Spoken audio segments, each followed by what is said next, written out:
নমস্কার বন্ধুরা, classic story world চ্যানেলে আপনাদেরকে স্বাগত জানাই। এই চ্যানেলে আমরা বিভিন্ন ধ্রুপদী সাহিত্য পাঠ করব।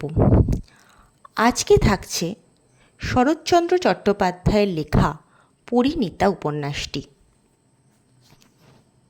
সে রাত্রে বহুক্ষণ পর্যন্ত শেখর বিহলের মতো পথে পথে ঘুরিয়া ঘরে ফিরিয়া আসিয়া ভাবিয়াতেছিল, সেদিনকার এক ফোঁটা ললিতা এত কথা শিখিল কি রূপে, এমন নির্লজ্জ মুখরার মতো তাহার মুখের ওপর কথা কহিল কি করিয়া। আজ সে ললিতার ব্যবহারে সত্যই অত্যন্ত বিস্মিত ও ক্রুদ্ধ হইয়াছিল, কিন্তু এই ক্রোধের যথার্থ হেতুটা কি, এই যদি শান্ত হইয়া ভাবিয়া দেখিতে পাইত, রাগ ললিতার উপরে নহে, তাহা সম্পূর্ণ নিজের উপরেই। ললিতাকে ছাড়িয়া এই কয়েকটা মাসের প্রবাস বাসকালে সে নিজের কল্পনায় নিজেকে আবদ্ধ করিয়া শুধু কাল্পনিক সুখ দুঃখ লাভ ক্ষতি খতাইয়া দেখিত, কিন্তু ললিতা আজ যে তাহার জীবনের কতখানি ভবিষ্যতের সহিত কিরূপ অচ্ছেদ্য বন্ধনে গ্রথিত, তাহার অবর্তমানে বাঁচিয়ে থাকা কত কঠিন কত দুঃখকর, বিছানায় শুইয়া এই কথাই সে বারবার আলোচনা করিতে লাগিল।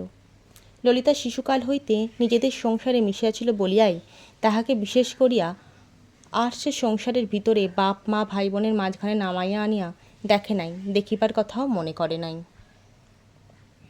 ললিতাকে হয়তো পাওয়া যাইবে না, পিতামাতা এই বিবাহের সম্মতি দিবেন না, হয়তো সে অপর কাহারও হইবে, দুশ্চিন্তা তাহার বার এই ধার বহিয়াই চলিয়াছিল। তাই বিদেশে যাইবার পূর্বের রাত্রে জোর করিয়া গলার মালা পরাইয়া দিয়া সে এদিকের ভাঙনটার মুখেই বাঁধিয়া গিয়াছিল।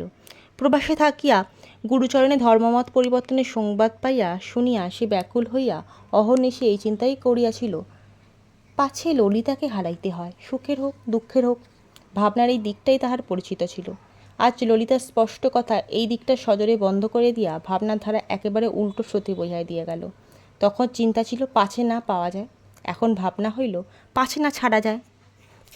শ্যামবাজারের সম্বন্ধটা ভাঙিয়া গিয়াছিল, তাহার অত টাকা দিতে শেষ পর্যন্ত পিছাইয়া দাঁড়াইলেন।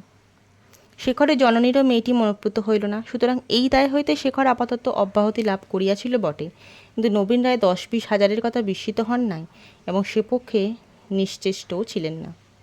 শেখর ভাবিতেছিল কি করা যায়। সে রাত্রি সেই কাজটা যে এত বড় গুরুতর হইয়া উঠিবে, ললিতা যে এমন অসংশয়ে বিশ্বাস করিয়া লইবে, তাহার সত্যই বিবাহ হইয়া গিয়াছে এবং ধর্ম তো কোনো কারণেই ইহার অন্যথা হইতে পারে না, সেদিন এত কথা শেখর ভাবিয়া দেখে নাই। যদিও নিজের মুখেই উচ্চারণ করিয়াছিল, যা হইবার হইয়াছে, এখন তুমিও ফিরাইতে পারো না, আমিও না, কিন্তু তখন আজ যেমন করে সে সমস্তটা ভাবিয়া দেখিতেছে, তেমন করিয়া ভাবিয়া দেখিবার শক্তিও ছিল না, বোধ করি অবসরও ছিল না।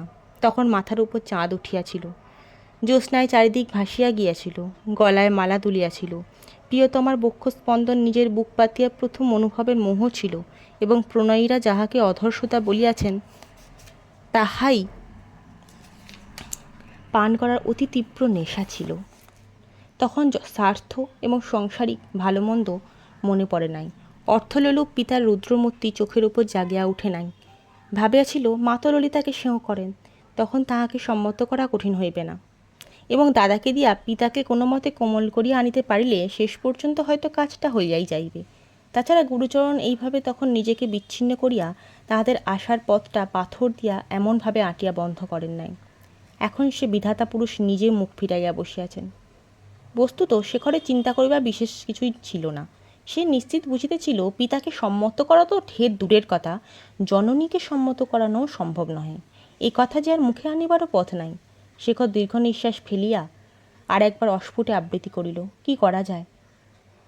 সে ললিতাকে বেশ চিনিত, তাহাকে নিজের হাতে মানুষ করিয়াছে, একবার যাহা সে নিজের ধর্ম বলিয়া বুঝিয়াছে, কোনো মতেই তাহাকে ত্যাগ করিবে না। সে জানিয়াছে সে শেখরের ধর্মপত্নী, তাই আজ সন্ধ্যায় অন্ধকারে অসংকোচে বুকের কাছে সরিয়া আসিয়া মুখের কাছে মুখ তুলিয়া অমন করিয়া দাঁড়াইতে পারিয়াছিল। গিরিনের সহিত তার বিবাহের কথাবার্তা শুরু হইয়াছে, কিন্তু কেহই তাহাকে তো সম্মত করাইতে পারিবে না। আর তো সে কোনো মতেই চুপ করিয়া থাকিবে না, এখন সমস্ত প্রকাশ করিয়া দিবে। শেখরের চোখ মুখ উত্তপ্ত হইয়া উঠিল। সত্যই তো, সে তো শুধু মালা বদল করিয়াই ক্ষান্ত হয় নাই, তাহাকে বুকের উপর টানিয়া লইয়া তাহার মুখ চুম্বন করিয়াছিল।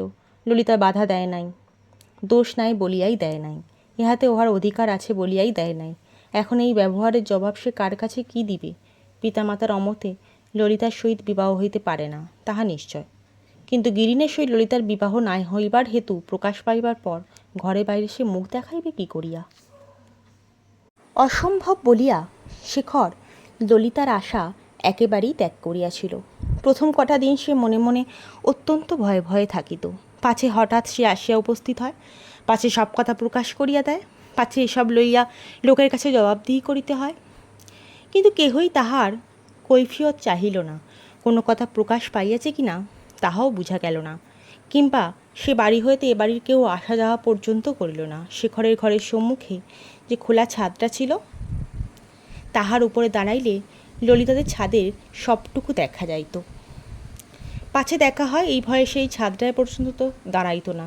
কিন্তু যখন নির্বিঘ্নে 1 মাস কাটিয়া গেল, তখন সে নিঃশব ফেলিয়া মনে মনে বলিল, হাজার হোক, মেয়ে মানুষের লজ্জা সরম আছে, এ সকল ব্যাপারে সে প্রকাশ করিতেই পারে না। সে শুনিয়াছিল ইহাদের বুক ফাটিয়া গেলেও মুখ ফুটিতে চাহে না। একথা সে বিশ্বাস করিল এবং সৃষ্টিকর্তা তাহাদের দেহে এই দুর্বলতা দিয়াছেন বলিয়া সে মনে মনে তাহার বুদ্ধির প্রশংসা করিল। অথচ শান্তি পাওয়া যায় না কেন? যখন হইতে সে বুঝিল আর ভয় নাই, তখন হইতেই এক অভূতপূর্ব ব্যথায় সমস্ত বুক ভরিয়া উঠিতেছে কেন? রহিয়া রহিয়া হৃদয়ের অন্তরতম স্থল পর্যন্ত এমন করিয়া নিরাশায়, বেদনায়, আশঙ্কায় কাঁপিয়া ওঠে কেন? তবে তো ললিতা কোনো কথাই বলিবে না, আর একজনের হাতে সঁপিয়া দিবার সময় পর্যন্ত মৌন হইয়া থাকিবে। তবে বিবাহ হইয়া গিয়াছে, সে স্বামী ঘর করিতে চলিয়া গিয়াছে। মনে হইল অন্তরে বাহিরে তাহার এমন করিয়া আগুন জ্বলিয়া ওঠে কেন? পূর্বে সে সন্ধ্যার সময় বেড়াইতে বাহির না হইলে সম্মুখের খোলা ছাদটার উপর পদচারণা করিত, আজও তাহাই করিতে লাগিল। কিন্তু একটি দিনও বাড়ির কাউকেই ছাদে দেখিতে পাইল না। শুধু একদিন আন্নাকালী কি করিতে আসিয়াছিল, কিন্তু তাহার প্রতি দৃষ্টি পড়িতেই চোখ নামাইয়া ফেলিল এবং শেখর তাহাকে ডাকিবা কিনা স্থির করিবার পূর্বেই অদৃশ্য হইয়া গেল। শেখর মনে মনে বুঝিল, তাহারা যে পথ বন্ধ করিয়া প্রাচীর তুলিয়া দিয়াছে, ইহার অর্থ ওই 1 ফোঁটা কালি পর্যন্ত জানিয়াছে। আরও 1 মাস গত হইল। একদিন ভুবনেশ্বরী কথায় কথায় বলিলেন, এর মধ্যে তুই ললিতাকে দেখেছিস শেখর? শেখর ঘাড় নাড়িয়া বলিল, না। কেন?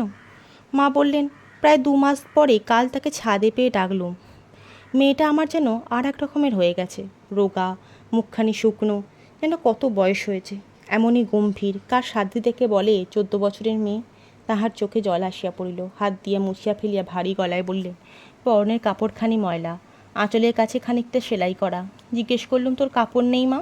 বললে তো আছে, কিন্তু বিশ্বাস হয় না। কোনোদিনই সে ওর মামার দেয়া কাপড় পরে না, আমিই দিই। আমিই তো 6-7 মাস কিছু দিইনি। তিনি আর বলিতে পারলেন না, আঁচল দিয়া চোখ মুছিতে লাগিলেন। ললিতাকে যথার্থই তিনি নিজের মেয়ের মতো ভালোবাসিতেন। শেখর আর একদিকে চাহিয়া নিঃশব্দে বসিয়া রহিল। অনেকক্ষণ পরে তিনি পুনরায় বললেন, আমি ছাড়া কোনো দিন সে কারো কাছে কিছু চাহিতেও পারে না। অসময়ে খিদে পেলেও বাড়িতে মুখ ফুটে বলতে পারে না, সেও আমি। ওই আমার কাছে কাছে ঘুরে বেড়াতো, আমি তার মুখ দেখলেই টের পেতুম। আমার সেই কথাই মনে হয় শেখর, হয়তো মুখ শুকিয়ে শুকিয়ে বেড়ায়, কেউ তাকে বোঝেও না, জিজ্ঞেসও করে না। আমাকে তো শুধু সে মা বলেই ডাকে না, মায়ের মতো ভালোওবাসে যে। শেখর সাহস করিয়া মায়ের মুখের দিকে চোখ ফিরাইতে পারিল না। যেদিকে চাহিয়াছিল সেদিকেই চাহিয়া থাকিয়া কহিল, বেশ তো মা, কী তার দরকার, ডেকে জিজ্ঞেস করে দাও না কেন? নেবে কেন? উনি যাওয়া আসার পথটা পর্যন্ত বন্ধ করে দিলেন, আমি বা দিতে যাব কোন মুখে? ঠাকুরপো দুঃখের জ্বালায় না বুঝে যেন একটা অন্যায় করেছেন। আমরা আপনার লোকের মতো কোথাও একটা প্রায়শ্চিত্ত করিয়ে ঢেকে নেব তা নয়, একেবারে পর করে দিলুম।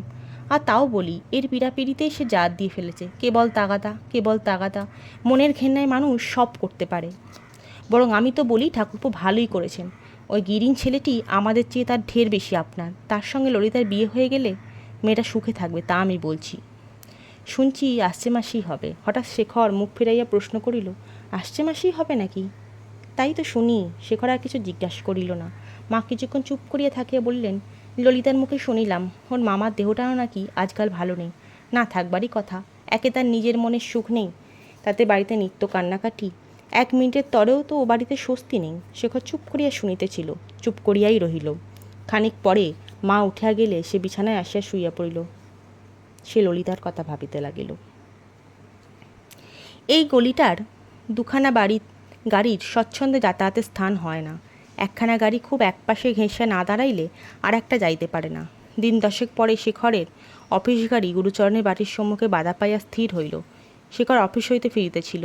নামিয়া আসিয়া জিজ্ঞাসা করিয়া জানিল ডাক্তার আসিয়াছেন।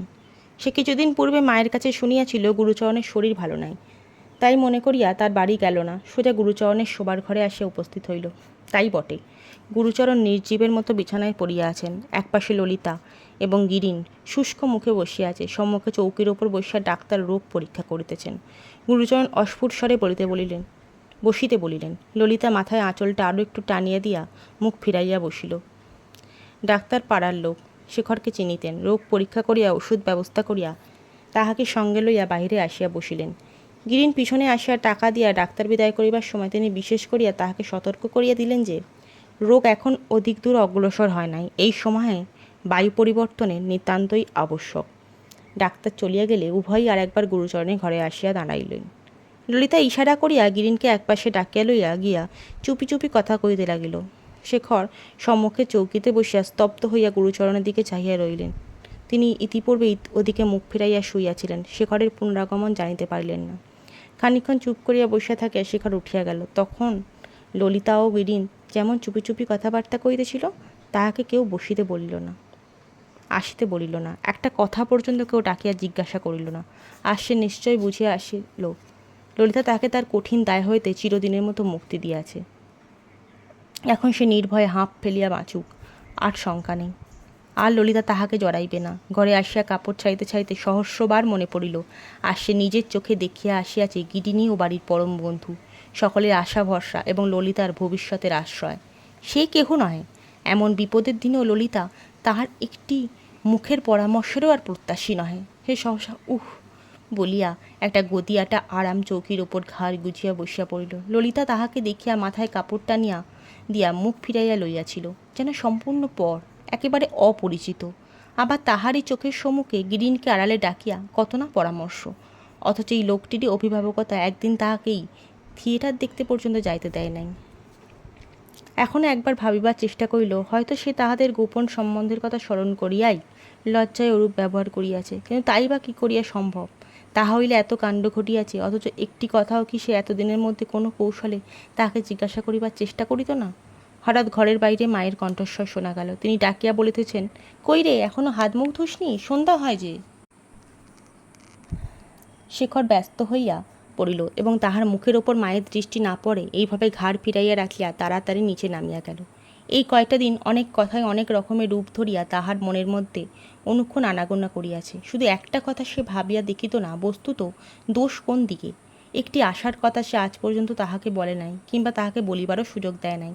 বরঞ্চ পাছে প্রকাশ পায় সে কোনরূপ দাবি করিয়া বসে, এই ভয়ে কাঠ হইয়াছিল। তথাপি সর্বপ্রকারের অপরাধ একা ললিতার মাথায় তুলিয়া দিয়াই সে তার বিচার করিতেছিল এবং নিজের হিংসায়, ক্রোধে, অভিমানে, অপমানে পুড়িয়া মরিতেছিল। বোধ করি এমনই করিয়াই সংসারের সকল পুরুষ বিচার করে এবং এমনই করিয়াই দগ্ধ হয়। পুড়িয়া পুড়িয়া তাহার 7 দিন কাটিয়াছে। আজও সন্ধ্যার পর নিস্তব্ধ ঘরের মধ্যে সেই আগুন জ্বালিয়া দিয়াই বসিয়াছিল। হঠাৎ দ্বারের কাছে শব্দ শুনিয়া মুখ তুলিয়াই তার হৃৎপিণ্ড লাফাইয়া উঠিল। কালীর হাত ধরিয়া ললিতা ঘরে ঢুকিয়া নিচে কার্পেটের উপর স্থির হইয়া বসিল। কালী বলিল, শেখরদা, আমরা দুজনে তোমাকে প্রণাম করতে এসেছি, কাল আমরা চলে যাব। শেখর কথা কইতে পারিল না, চাহিয়া রইল। কালী বলিল, অনেক দোষ অপরাধ তোমার পায়ে আমরা করেছি শেখরদা, সেসব ভুলে যেও। শেখর বুঝিল ইহার একটি কথাও কালীর নিজের নহে, সে শেখানো কথা বলিতেছে মাত্র। জিজ্ঞাসা করিল, কাল কোথায় যাবে তোমরা? পশ্চিমে। বাবাকে নিয়ে আমরা সবাই মুঙ্গের যাব।